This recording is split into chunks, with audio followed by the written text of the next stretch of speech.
flying saucers are real.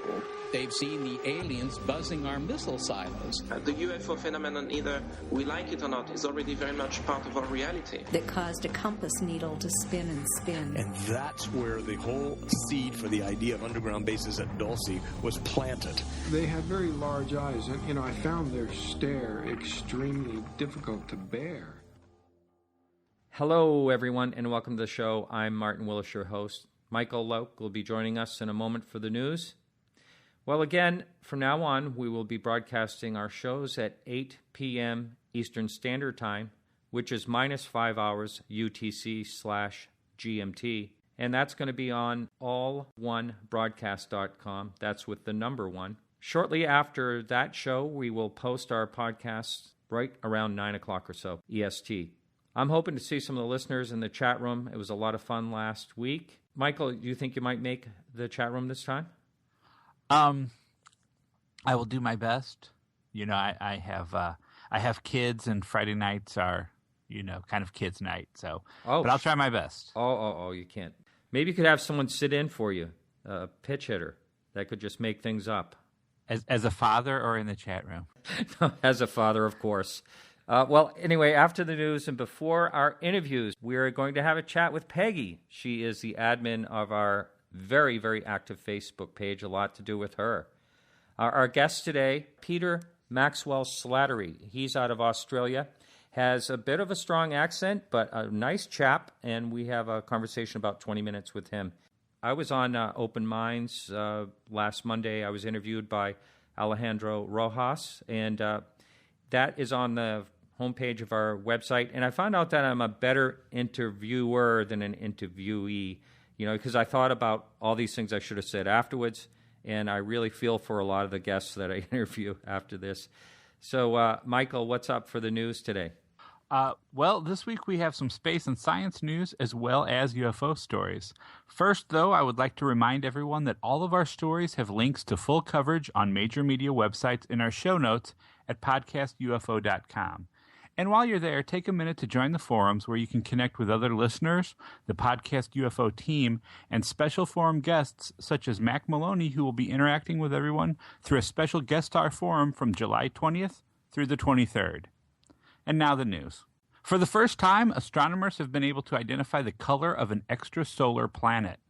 Hubble telescope scientists have determined that HD 189733b, which is about 63 light years away, is blue. However, this does not indicate that it is an Earth-like water world.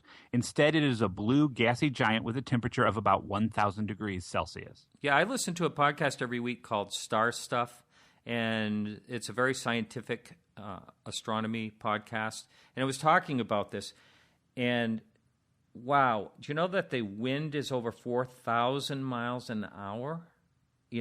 On that planet. That's what they think it is, and it's like silica, like glass, that's, they think that is causing this in the atmosphere.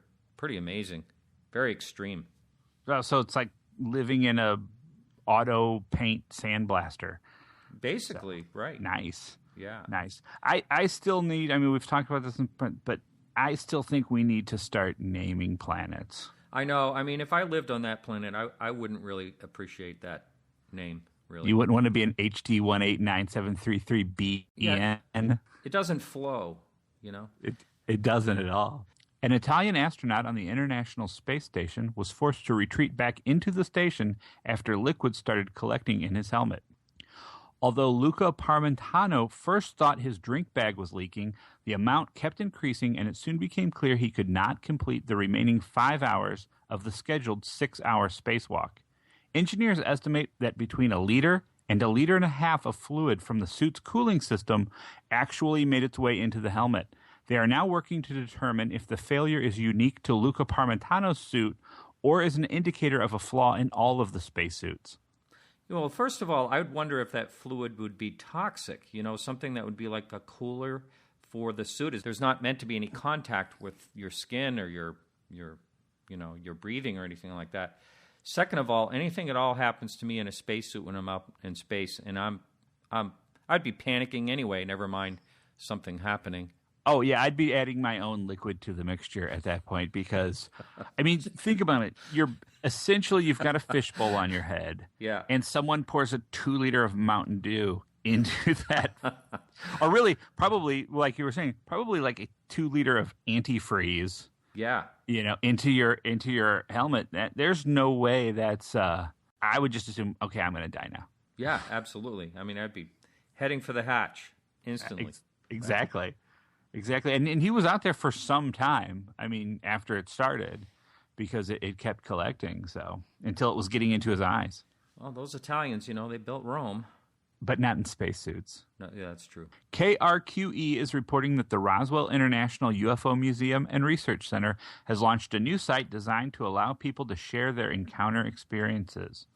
RoswellSightings.com also offers science news and video. Sightings are actually rated on their credibility by an advisory board based on the amount of supporting evidence supplied. We have links to the story and RoswellSightings.com in the show notes. Did you get a chance to look at that, Martin? I did. And, I think a board for sightings, that's very similar to what Francis Gaipan does.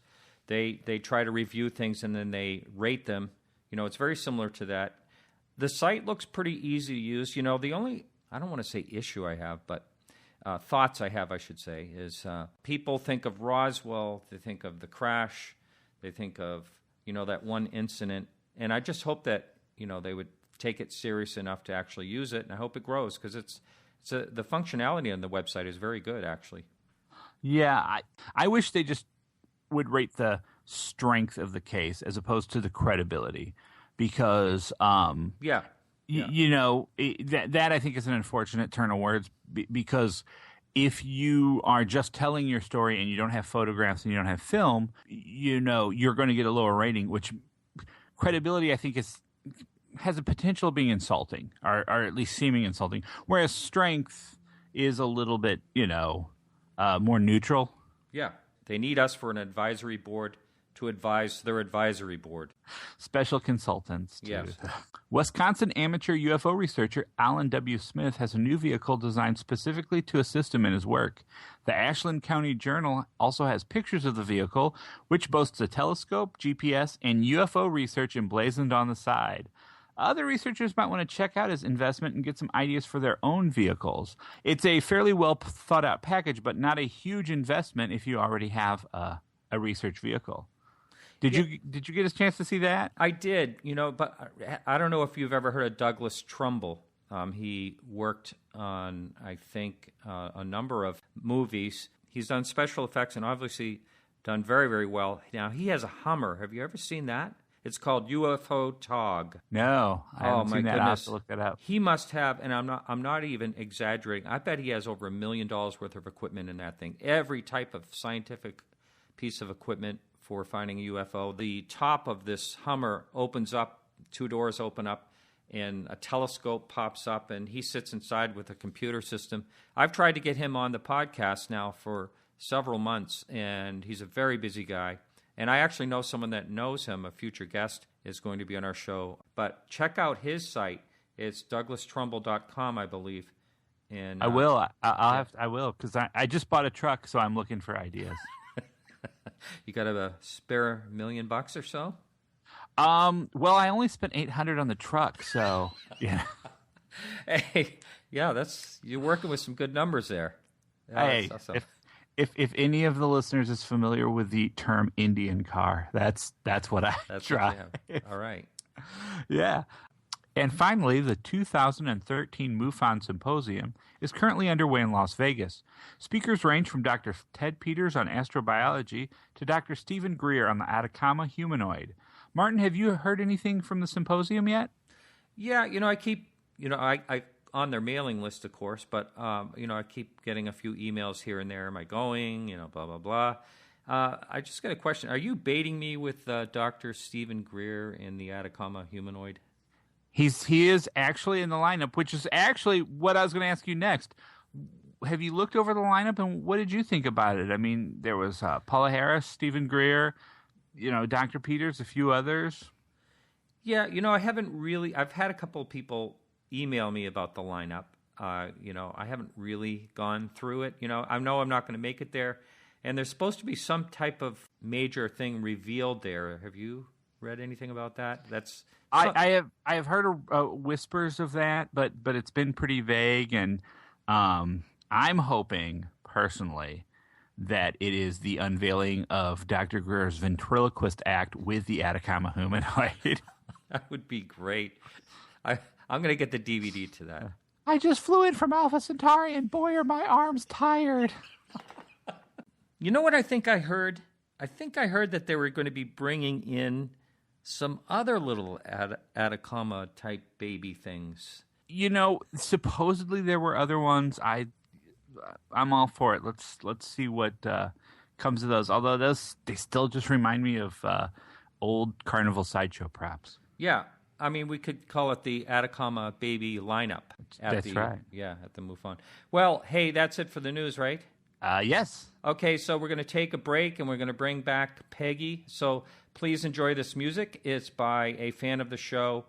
He's made a lot of movie soundtracks. His name is Kerry Whitehouse. I believe his website is kerrylloydwhitehouse.com. He has an internet movie database page and all. And we'll be right back with you talking to Peggy.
So we have Peggy on the line, who is the admin to our extremely busy Facebook page. Peggy, what's going on?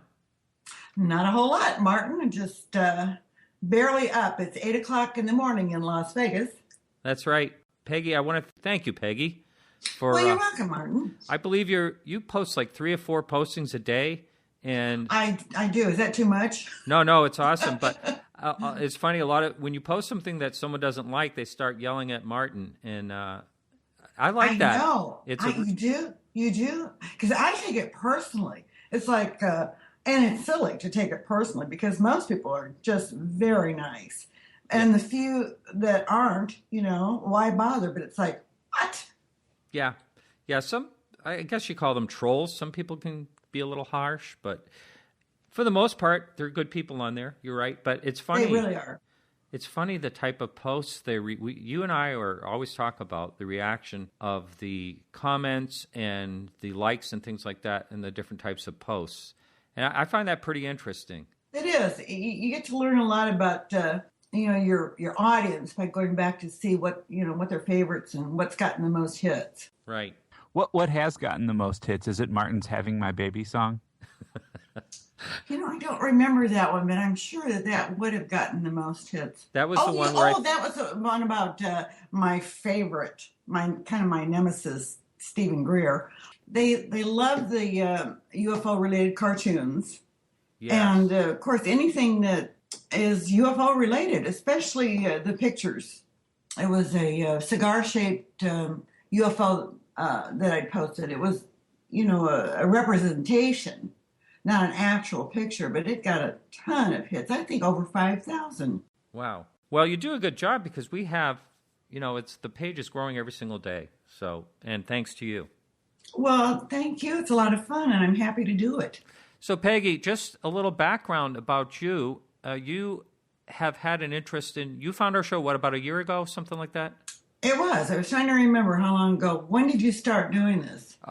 Almost a couple of years now. But I thought it was not too long after.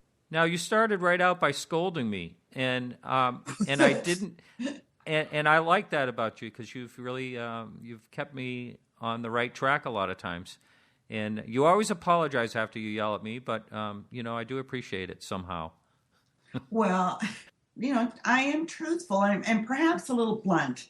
I think I got that from my father. Remember Norman Thayer on Golden Pond? Oh, yes. Yeah. That was my father, and I become more like him the older I get. You're Jane Fonda? Yeah, I wish. Yeah. Let's see you do a backflip off the dock. Remember he was trying to get her to do that in the movie? No? Oh, honey, I've reached that point where I don't remember anything I did yesterday, let alone a movie I saw 20 years ago. Okay, well, do you remember how you got involved in the UFO subject?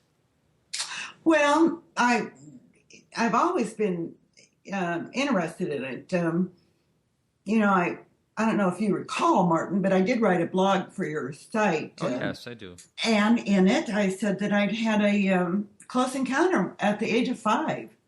Right. So it's kind of been, on my mind my entire life, which is, a long time, sad to say. But I had an encounter with an object that flew out of the woods toward me when we lived in Cincinnati and stopped 25 feet from my face. Wow. And, when something like that happens to you, you're never the same again. You're always looking and always thinking about it and always trying to figure out what it was. Yeah. Your husband kind of listens to the show now and then, and, you guys seem like you talk a lot, and he supports you in all this. He does. In fact, the whole family's crazy, so, of course, we're all into the same things. It works for us. Yeah. Everyone in the family is into the study of UFOs, and everyone has seen one. Wow. I know. That's pretty awesome. It's kind of like the family that is crazy together stays together. Okay. Michael, you have anything to throw at her? No. I'm just kind of envious of that. My wife completely doesn't pay attention to anything I do. Now, see, that I understand that, because if it were Peter, I wouldn't be paying any attention to him. But I'm a forceful character. Well, Peggy, if you're in Vegas, is there any chance you're going to the MUFON Symposium? No chance in hell. Well, tell us about that. Like I said, I'm a crank, and I have been to several symposiums and have found that it's just not my cup of tea. And once you've been to one and listened to some of these speakers on YouTube, you don't need to pay the money to go again, because there's nothing new. There's nothing new that they're going to be telling you. And I wouldn't walk across the street or pay a dime to see Stephen Greer. Well, he's got something new to tell us. I think he's got a Atacama baby lineup. Well, you'd have to bleep anything I'd have to say about that. Yeah. Oh, no, I want an Atacama humanoid action figure now. Yeah. You know what? Maybe life size. I know. They'll be in the Happy Meals at McDonald's pretty soon.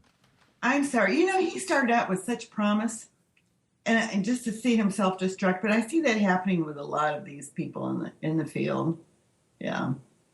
And what do you mean by that exactly? They get burnt out, or they just realize nothing's going to change, or what?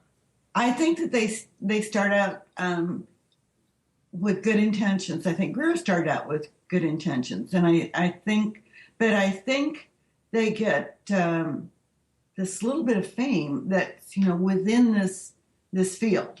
They get their followers, their groupies, they're almost become like cult figures, and people just I think goes through their head.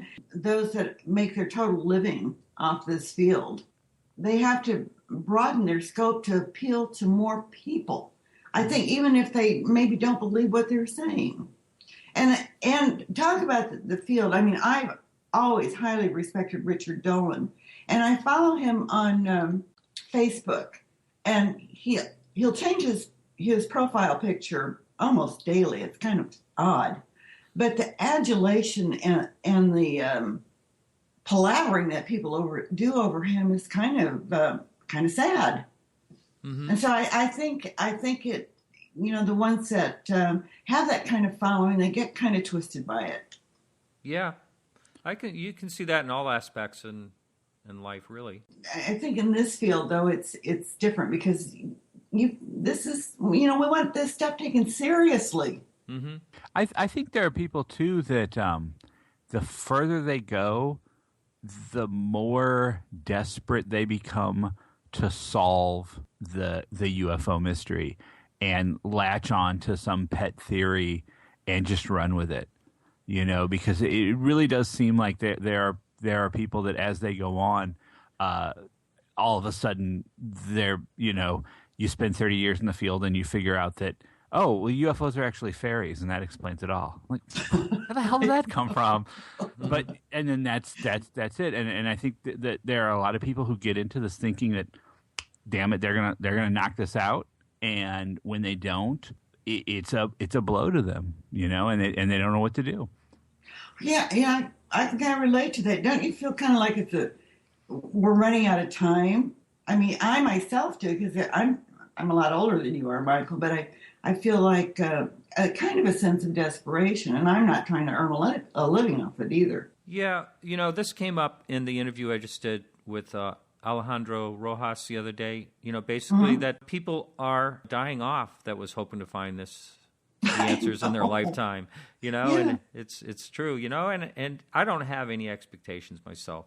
I'm just along for the ride to see what we can find out. Well, I mean, yeah, I think in serious quote unquote science, you can't go in expecting that you're going to be Einstein. And even Einstein had unanswered questions at the end of it. I mean, if you're a doctor who got into, cancer research, you can't let your ego get the best of you if you spent 50 years, advanced the cause, but didn't cure cancer. Well, yeah, advance the cause, but is there any advancement in this cause, Michael? I don't see where there's any advancement. Over 50 years ago? I think there is. I mean, there have been a lot of reports, but we don't have really a whole lot to show for it. Wow, I'm getting depressed. I know. I know. I was going to have. I sent you a link to a man from Harvard who states adamantly, he's an astrophysicist, I think, that there is no life in this universe other than ours. And I thought it might be kind of interesting to interview him. Wow. I don't know why, because it's so depressing I can hardly stand the thought, but it would be interesting to hear someone who's that supposedly brilliant, that he teaches at Harvard. I'd like to hear his reasoning. I would too. I mean, to me that sounds very arrogant, really, actually. It does, but I'd like to hear him say it. Yes, I'll try to get him on. Well, this was a lot of fun having the three of us on. I think we should do this again. What do you think? I think that'd be great. You got to get it back. Let me know ahead of time so I can have my coffee.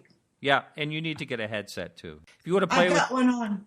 No. If you want to play with the big boys, you got to get yourself Oh. a headset mic. Oh, Martin. Yeah. Let me just say one last thing to our listeners. If for some inexplicable reason you actually would want to get in on something like the conversation we just had, join us in the chat group. Absolutely. And come visit us in the forums. We are in the forums, and Martin's always in chat, and I try to make it as often as I can. So, and we expect Peggy might even get in there this What week. do you mean always in chat? Are you always in some chat room someplace? No, Martin? this is during the show only. yeah, during the show's chat, he is always going to be there. He signed a blood pact with the gods of chat to be there. Yeah. Okay, sounds good. I'll have to listen. All right, our guest coming up today is a 4-minute interview with Chip Plesher and an interview with Australian Peter Maxwell Slattery. Thanks so much, guys. We should do this again. All right, I'll talk to you next week, Martin. Okay, it was fun. Bye, all.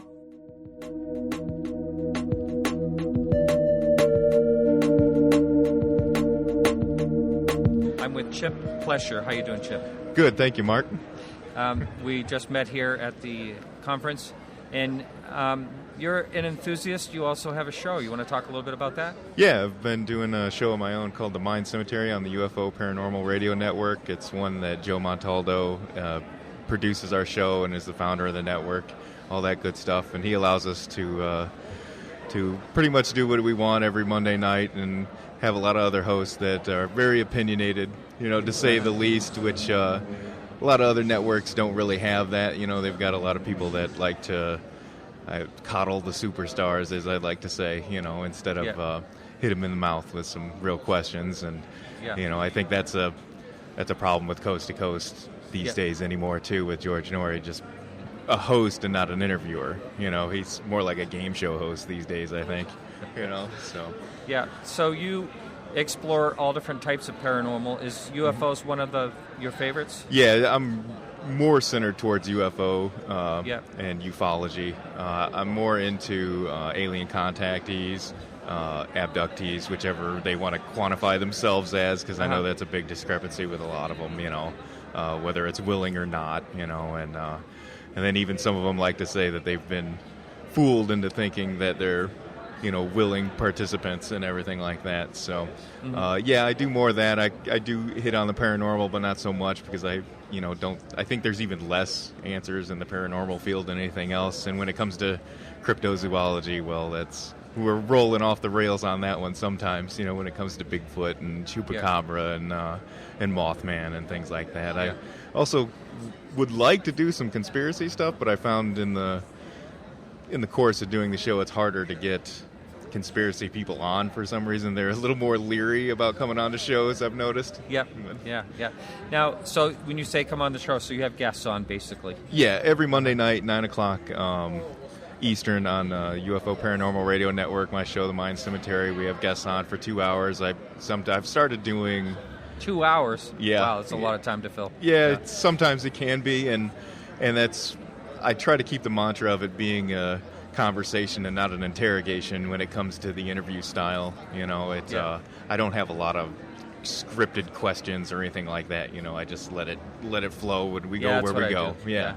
It's always easier like that and more natural. Now we both just listened to Charles Halt speak. He's going to be a future guest on this podcast. Nice. And the reason I didn't have him on while I'm down here is because he didn't have enough time to do a whole show with me, but still, I'm looking forward to that. But I think that was a pretty straightforward and honest account of the situation. You hear a lot of variables. What do you think about that? It was pretty good. Yeah, I'm a big fan of his account. I'm a big fan of Larry Warren's account and Peter Robbins' account. We left at Eastgate. The book they did, I think, is great. I like Sasha Christie when she does, in her stuff, but when you start mixing in binary codes and people from the future, it's again, we're running off the rails, I think, and the sad part is this is one of the reasons I wanted to come here. The sad part is that, like we were saying earlier, that those guys had frightening experiences in their hypnosis video and all that kind of stuff. When you see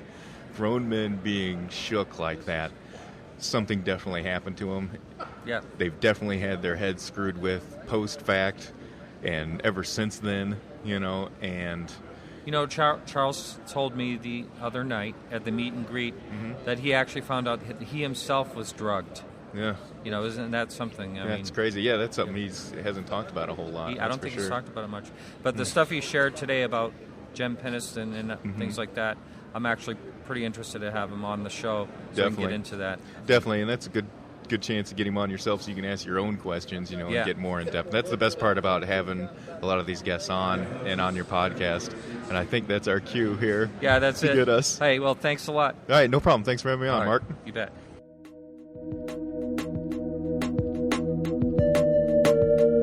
I'm on Skype in Australia. Well, I'm not actually in Australia. I'm Skyping Peter Slattery in Australia. How you doing, Peter? Yeah, good, thanks. You sound crystal clear. This is our second try. So we'll let people know it was terrible at first, but now I'm talking to you on your cell phone, which is quite amazing, actually. Yeah, no, I put Skype on it the other day, so it came in handy. Yeah, that's great. I understand you had a sighting back in 1995. Is that when it was? Yeah, that was my first sighting.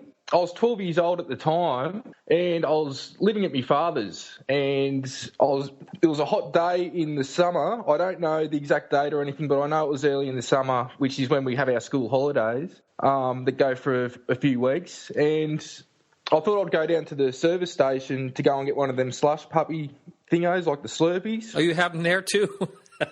Yeah, no, and I can remember back then we had this cool cup thing that we got where the cup would change colours. But, I was going down to the servo, and the servo was a few blocks away from my dad's, and he was near the corner of Dick Road. So up the end of Dick Road was the servo, and it went onto the main highway in Australia at the time, known as the Hume Highway or the Hume Freeway. And a little bit down that road, to my right, probably just below probably 30 degrees or something up in the air, if you look at it on an angle, there was this huge disc. It wasn't like a normal, flying disc, but it was like on the end of your weights where you put the weights on the bar. Uh-huh. If you put one of them on their side, it was like that. It was all curved. There was sort of no protruding bits like you get two bowls or plates and put them on, connect them together. It wasn't like that. It was actually like a weight. So it was all, the top of it was straight, the bottom of it was straight, and it just had these curved edges. And it was sort of this, it was like a dull, dark grey. It didn't look shiny, but it was sort of like a darker grey. And it would have been about 3 times the size of a football field. Oh, my goodness, it was like, I've seen a few different types of crafts, but it wasn't like your normal thing you would see on a movie or photos of. And, I was 12 years old at the time, didn't know anything about this sort of thing except in cartoons or, movies or whatever. But I noticed that, and I sort of just stood still in awe. And it slowly, that was in sort of the northeast of where I was. And it cut in front of this hill, which is known as Red Light Hill, where I've actually gone up and had, seen a few other things as well. And it cut in front of the hill, so it was low enough where it cut in front of the hill, and it blocked, bits of the hill out behind it, and it just hovered west until out of view from where I was. So just a little bit past north, going left towards the west is where I couldn't see it anymore because there was a building and a few other things on the left-hand side of me, and I just sort of stood there in awe. And, I didn't know what to think. I didn't tell anybody about that till about 2004 when I had my second sighting. Now tell me, before you move on, how did you keep that to yourself, something that amazing? Well, I just thought people would think I was crazy. Yeah. Yeah, like I was a hypo kid, but my dad was a cop for 38 years and he was, straight down the line, and I just thought, there's no use. I was living with him at the time, and I thought my stepbrother and sister are going to think I'm crazy, and I didn't say anything to my brother. But around that time, years later, around 2004, when I had my second sighting, and I told a couple of people about it because a friend was with me when I saw another craft. My brother came out and said that he saw a craft the same year, around the same time, but it was a different craft to what he saw. And, he's seen a few things since then, but I just, looking back now, I didn't think much of it at the time, but later on looking back, I was just like, that's, he didn't say anything, but he was with 9 or 10 of his mates. Wow. And he was more closer to Red Light Hill, yeah. And they actually, after they saw me on TV last year, they actually contacted him and said, "Is your brother for real? And can you remember our sighting?" And I was sort of, a bit taken aback by that, because I was just like, these people are contacting him years later. Like, we're talking, that was in 1995, and they're contacting him, 2012 saying this, and I was just sort of, this is weird. But, that's why I didn't really say anything. Being by yourself too, and, being known as a bit of a hyperactive kid, you just think, no one's going to believe me. But later on, when a friend witnessed something with me, it was sort of like, we went back to the house. There was a couple of the boys there, my friends, and my brother was there, and we told them, and, there was somebody to say what we saw. Yeah, it's so much better. The only thing I ever saw, I was all by myself. So it's better when you have a witness. You feel a little more confident, I'm sure. So let me get this straight. Did you say that earlier that you were on a television program, and that's why people are contacting you about this? Yeah, I was on Sunrise, which is Australia's national morning news show. There's another channel. There's a couple of channels, but I was on that. And that's a big show in Australia. Oh yeah, but it was weird because I was trying to get help and talk to people and get people to look at what's going on here for like 2 years, and I got responses back saying, cool footage or, interesting, this and that, but nobody, came and investigated me or looked at what was happening until after I was on TV, and even then I really couldn't care by then, because I said to people, I've been wanting help for 2 years, and just because I'm on TV now you just want to talk to me, and I was just fed up with it. But I came across some others in the field that, like Alan Ferguson, he's into it, investigating, and he's very thorough. He actually came down here from Darwin, which is thousands of kilometres away, I think about 3,000 k's away, and he come and visit me out, experiences in the house, and kept on getting in touch, and it was different from what he's seen a lot of crafts and seen some things, but it was different here because it was, more of the high strangeness activity, and it was weird how we come across each other. It was on Facebook, and we just hit it off straight away, and there's a few other, people that are sort of known in the field that I talk to, but now, all the people that want to come investigate, I just haven't got time for, because, a lot of these people are the people I was asking for help from for a while, and it was frustrating because a lot of people didn't get back to me, or they said interesting footage, but when stuff keeps on happening, it wasn't just a one time video clip. There's a lot of stuff that I've accumulated, and now it was just frustrating. But it just seemed after I was on TV, and 2 years before that I was actually on Prime News for the footage I got here, where I've got a craft that sits in the air. It's in infrared, and you can see me point at this white light, and it jumps off, like it's sitting still, and all of a sudden it just jumps and just flies off horizontally. And that was shown around a bit at the time, and people said that was interesting, but nobody sort of come and talked to me, and that's when all the activity started up in 2010. Yeah, I'm pretty excited. Alan is going to be on. I think I was in touch with him quite a while ago, and he just has to buy some equipment. So Alan Ferguson will be on eventually. So he's pretty well known throughout Australia, is he? He's done a lot in Northern Territory, the top end of Australia. He's been in the paper a lot of times, and he's a really good, thorough investigator. He'll go out to sites, talk to people, look at evidence. He's really good with photographic evidence. And he's like up there, I think, he's not doing it now, but for like a year or more, he was in the paper every Wednesday, sort of his opinion on whatever they wanted to talk about. But in between those times, going back a couple of years, I think, whenever there was sightings or anything happening up there, they talked to him, and they actually did it was a pretty fair job of how they reported it. It wasn't, and up there they look at the UFO situation or reality totally different than the rest of Australia. I don't know if it's because there's more sightings up there, but it's like the way I've seen it reported is just been 100 times better than down here. Like when he came here to investigate me, and we caught up, because we talked a lot on the phone. Every time something happened or it was getting to me, he's been a really good support base for me, because I was sort of at breaking point middle of last year, just with after, the experiences got more and more. And I've got to say, out of the people that I've spoken to, he's asked me questions that nobody else had. That was good to me, because it made me look at my experiences differently and sort of learn things that I wouldn't have thought or, learn about otherwise if I hadn't spoke to him. So let's move on to some of the other sightings that you've had. Yeah, around 2004, I think I was on my way home from work, and I was going to see a mate, and I had a friend with me. Actually, I would have gone home first and then I went over there, but I had a friend with me, and I went and saw another friend. And then me and my mate got back in my car, and we drove back to my house, which is like my place at the time, which is actually a few blocks away from here, next to Prime TV, which is funny enough. And I was driving, it was Eden Street I was on, and I was driving south, and as I got to the end of the road, or just before, about maybe a block away, we saw this white light over the suburb of Glenroy, which starts at the end of that road. That suburb starts there. And I would say it was about the size of a 2-story house. It wasn't like a little orb thing.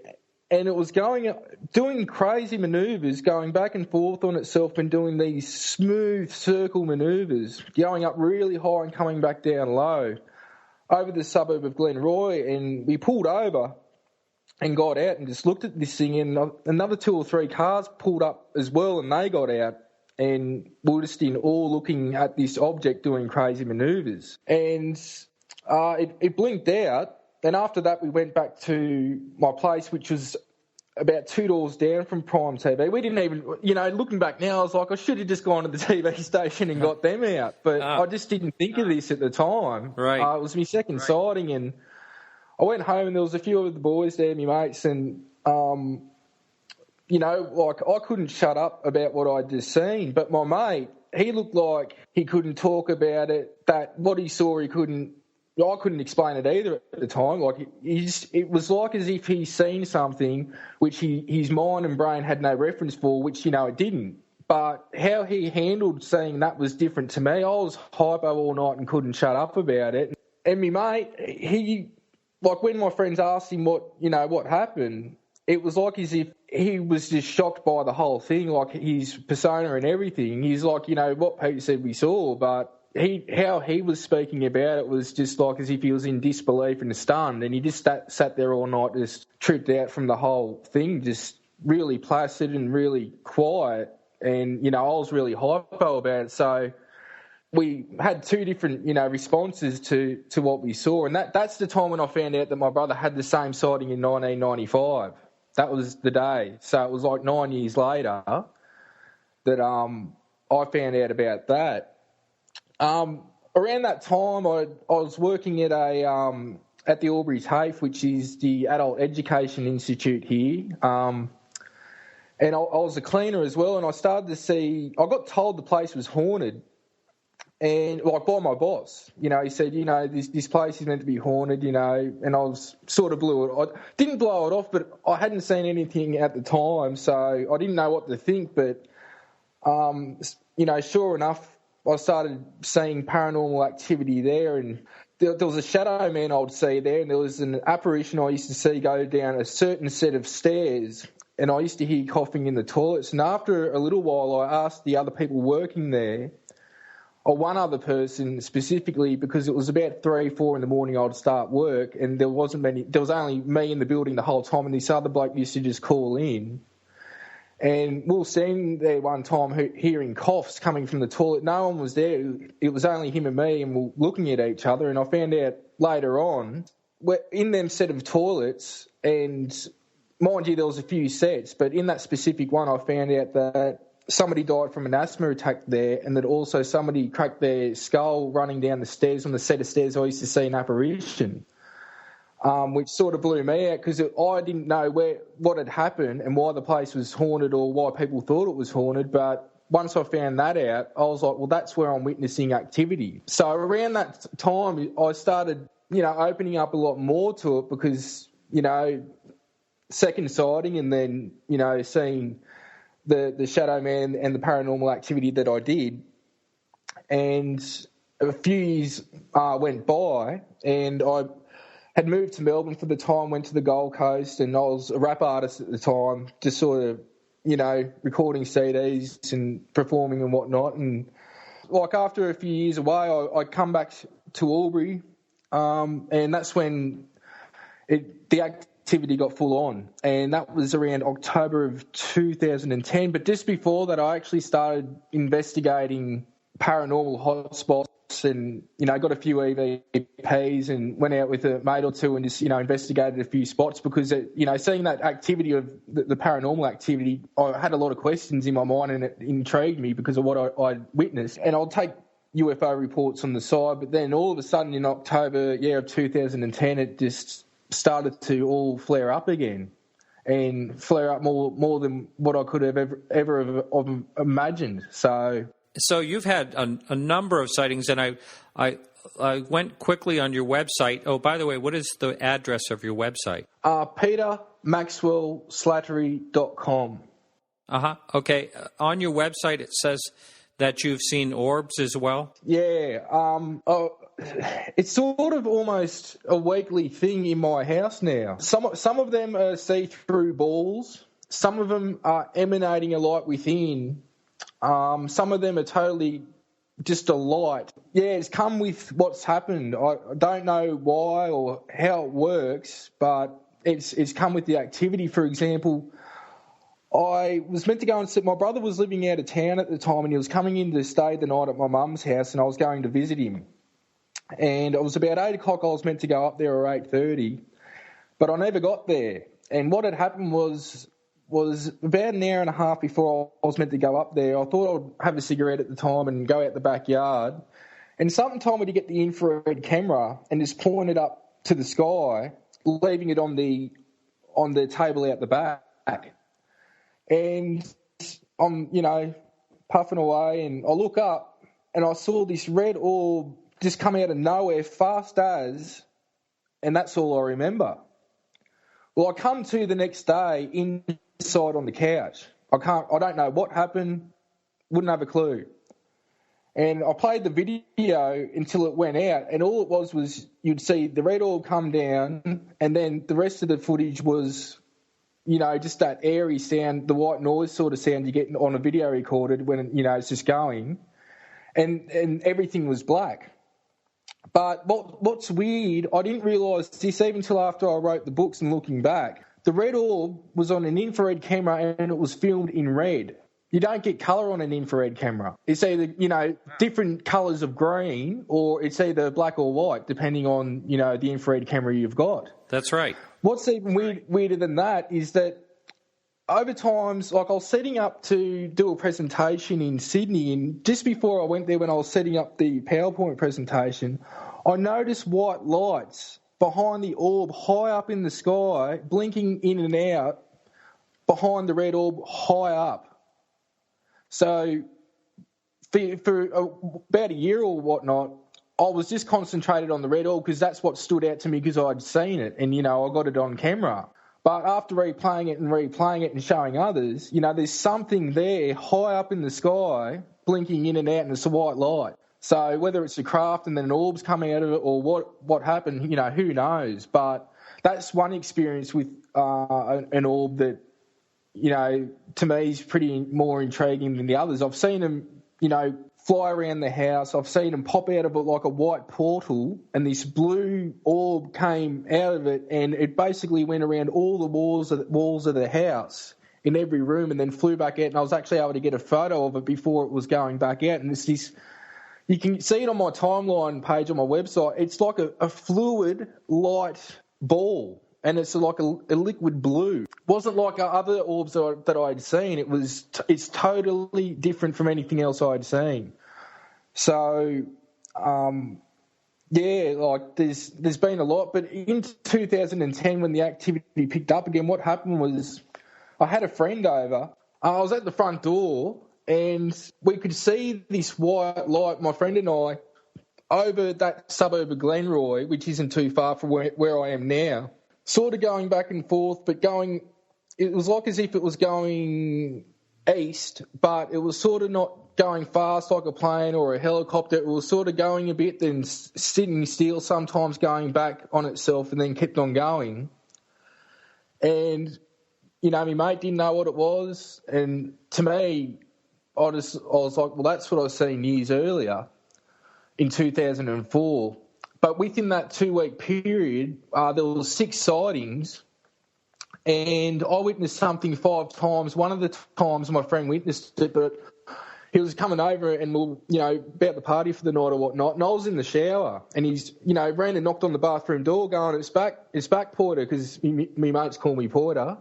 And I've gone, tell it to pee off, and he's gone back out, and he said it's gone. So there was 6 sightings, but I only saw it 5 times, and one of those 5 times is the time I pointed at the craft and it shot off, which I told you about before.